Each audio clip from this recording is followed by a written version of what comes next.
प्रभु आप रक्षा कीजिए। आपको देखना चाहिए कि विंध्याचल पर्वत इतना बड़ा हो गया कि इसने सूर्य को ढक लिया, और सूर्य को ढकने के बाद तो महाराज सभी जीव परेशान हैं, सूर्य भी नहीं निकलता, अब मैं किस पर राज्य करूंगा। श्री सूर्य जी कहते हैं परेशान हो गया महाराज। ब्रह्मा जी बोले इसमें तो मैं भी कुछ नहीं कर सकता, इतनी शक्ति मेरी नहीं है कि विंध्याचल पर्वत को मैं छोटा कर दूं।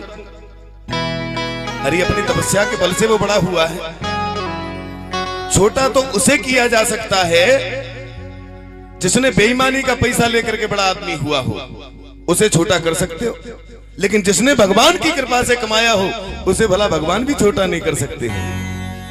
ब्रह्मा कह रहे बोले इसे मैं छोटा नहीं कर सकता, क्योंकि खुद भक्ति खुद मेहनत की है इसने, इसलिए समाज में इतना बड़ा है आज कि सूर्य को भी रोक दिया, विष्णु के पास में पहुंचे। विष्णु भगवान ने मना कर दिया, बोले मैं नहीं कर सकता इससे काम, मैं नहीं हटा सकता, अपनी भक्ति की शक्ति से आज जगत में बढ़ाए। हाँ मैं एक उपाय बता सकता हूं, मैंने बताया ना जब कोई समस्या भगवान में भी नहीं अगर होती तो संत की तरफ इशारा होता।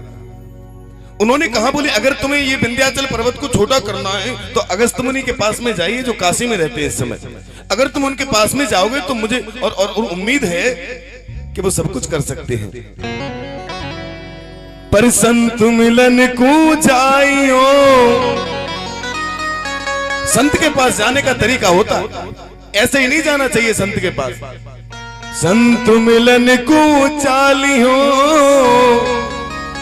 तज माया अभिमान, और जो जो पग आगे चले कोटिन यज्ञ समान। संत के पास जाने का एक तरीका होता है, हाँ एक उठना एक बैठना, और संत के पास जाना, संत के पास ऐसे ही नहीं जाना चाहिए। कहते हैं कि संत के पास भगवंत के पास में मित्र के यहां कभी खाली हाथ मत जाओ, और वहां जाइए तो सबसे पहला कुछ हो न हो तज माया अभिमान।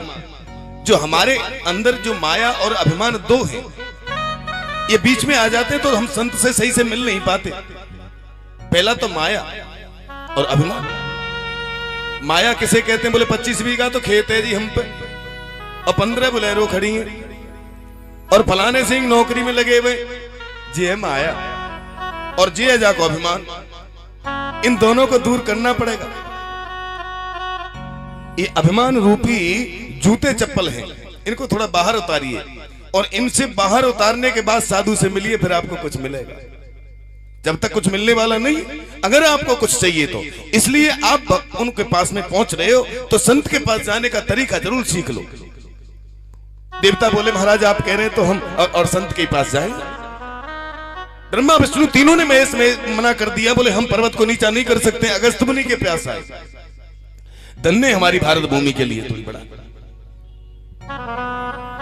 धन्य है हमारी भारत भूमि के लिए जो यहां पर ऐसे ऐसे संत हुए थे कि कभी कभी भगवान को भक्तों से काम पड़े, हर कभी कभी भगवान को भक्तों से काम पड़े।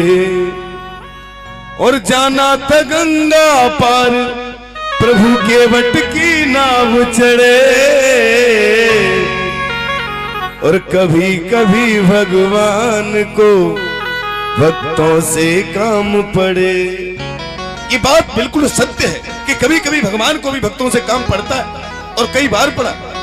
भक्तों को तो और कुछ भी नहीं चाहिए। कुछ भक्त तो इतने निर्मल होते हैं कि बस क्या कहना, उन्हें भगवान से कुछ नहीं चाहिए। भगवान स्वयं कहते हैं कि संसार के जीव से मैं बोलता हूं कि कुछ भी ले ले। भगवान का नियम है कि कोई व्यक्ति तपस्या करता है, प्रार्थना करता है तो मैं दे देता हूं।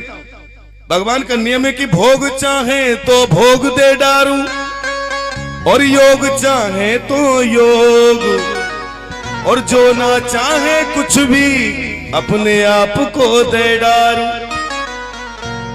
संसार के लोगों को आवश्यकता पड़ती रहती है, परमात्मा कहता ले जा ले जा, कम से कम पीछा तो छूटा। लेकिन जो कुछ नहीं मांगता मैं अपने आप को दे देता हूं। तो संत जगत में ऐसे हैं जिन्होंने अपने लिए कुछ मांगा ही नहीं।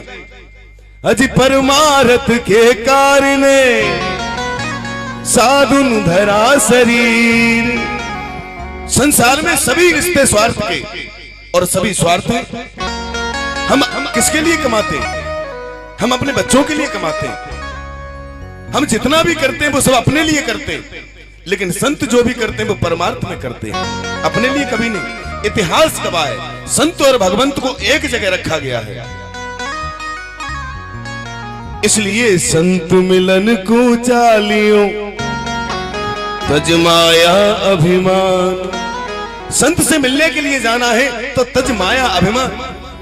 आज देख लीजिए, ये बात वहां से चली गई है। द्रौपदी यज्ञ किया था इतना बड़ा, युधिष्ठिर जी ने सबको और निमंत्रण दिया, सब पाके चले गए, लेकिन घंटा नहीं बजा महाराज यज्ञ का। पहले यज्ञ जब होते थे ना जी, उस समय घंटा बजता था यज्ञ का, घंटा नहीं बजा। इतना बड़ा यज्ञ इतने बड़े राजा ने करवाया, लेकिन फिर भी घंटा नहीं बजा। क्यों? उनमें से बोले एक संत रह गया था,